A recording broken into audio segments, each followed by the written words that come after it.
Petroglyph National Monument, as the name implies, 20,000 petroglyphs. That's the largest number in all of North America. Petroglyphs are images that were chiseled into the basalt or the lava rock by the ancestors of the present Pueblo tribes. We call them ancestral Puebloan people. Some people use the term Anasazi. They arrived in this area about the year 1300 and began creating the petroglyphs. It is a mystery, of course, what petroglyphs mean.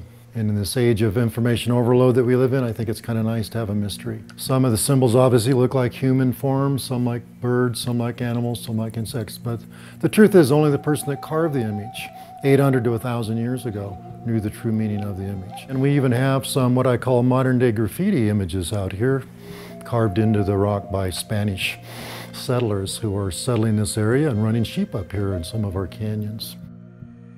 We have many trails here that you can walk, shorter trails, longer trails, and see many of the petroglyphs. And if you're really ambitious, try to find all 20,000 of them.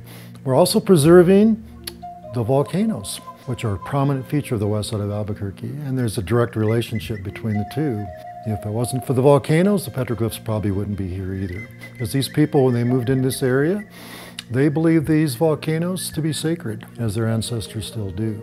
Because they believe they came into this world from the underworld. Actually 3 underworlds over time, progressing to the next and into the next, and finally emerging into this 4th world that we live in today through a sipapu, an opening in the ground. You always find that represented in the ceremonial kivas in ancestral Pueblo villages.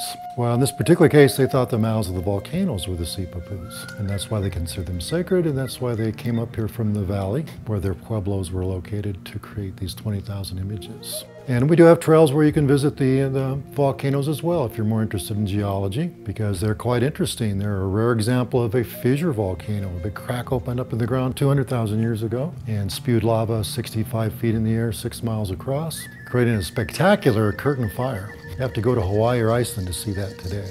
6 different flows of lava then flowed downhill to the east, and that created this 17-mile basalt or lava escarpment that the images are chiseled into. Petroglyphs are those images chiseled into the basalt or the lava rock versus pictographs, which you'll find in some parts of the Southwest that are painted. So petroglyphs are obviously much longer lasting. And again, they do range from anywhere from 800 to mostly 1,000 years old, or we do have some archaic petroglyphs that may be as old as maybe a couple of thousand years. A lot of people don't realize that if Santa Fe is the city different, Albuquerque is the city ancient. Man has lived in this area about as long as he's lived anywhere.